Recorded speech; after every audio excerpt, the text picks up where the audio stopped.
पौराणिक काल और धर्म शास्त्रों में ऐसे ही अनेक गृहस्थ और पतिव्रता स्त्रियों के बारे में लिखा गया है, जो आज भी हर नारी के लिए आदर्श और प्रेरणा है।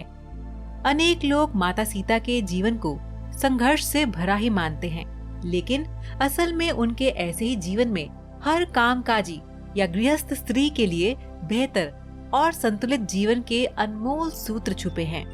जिस प्रकार श्री राम को पुरुषों में उत्तम पुरुषोत्तम कहा गया है, ठीक वैसे ही माता सीता भी महिलाओं में सबसे उत्तम है। हिंदू धर्म में रामायण की कथा का विशेष महत्व है।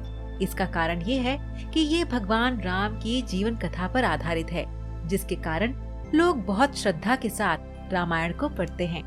रामायण में एक स्थान पर वर्णन मिलता है कि जब लंका का राजा रावण सीता माता को उठाकर ले गया था, तो सीता माता ने वहाँ पर अन्न का एक दाना भी नहीं खाया था। लेकिन दर्शकों, क्या आप जानते हैं कि लंका के एक अन्न के दाने को भी ना खाने के बाद भी सीता माता भूखी कैसे जिंदा रहीं? तो आइए जानते हैं इस वीडियो में। स्वागत है दोस्तों आपका हमारे चैनल समय चक्र में। देवी सीता मिथिला के नरेश राजा जनक की ज्येष्ठ पुत्री थी। इनका विवाह अयोध्या के नरेश राजा दशरथ के ज्येष्ठ पुत्र श्री राम से स्वयंवर में शिव धनुष को भंग करने के उपरांत हुआ था। इन्होंने स्त्री व पतिव्रता धर्म का पूर्ण रूप से पालन किया था, जिसके कारण इनका नाम बहुत आदर से लिया जाता है। सीता जी को त्रेता युग में लक्ष्मी का अवतार माना जाता है। भगवान शिव का धनुष तोड़कर विष्णु जी के अवतार श्री राम ने स्वयंवर में सीता का वरण किया था। इसके बाद सीता माता ने पतिव्रत धर्म निभाया और वनवास में भी अपने पति के साथ गई।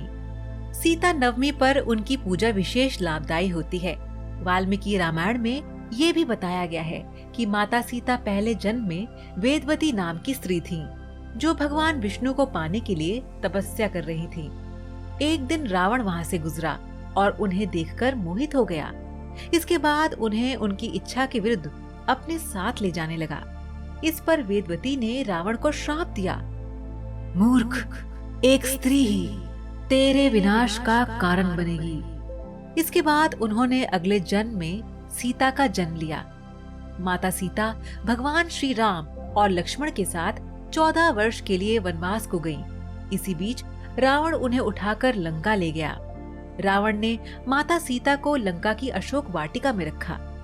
लंका में माता सीता के पास राक्षसों का कड़ा पहरा रहता था।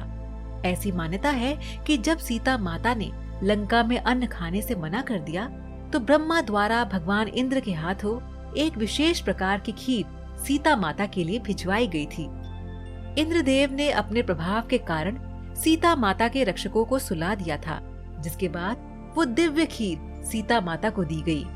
इस खीर को खाने के बाद सीता माता की भूख शांत हुई तथा वे बिना लंका का अन्न खाए लंका में जिंदा रह पाए।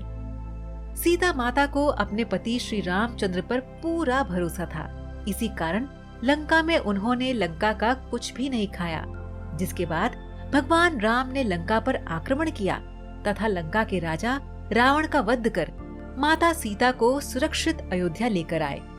दर्शकों, रामायण के पात्र अपने आप में एक आदर्श चरित्र वाले हैं।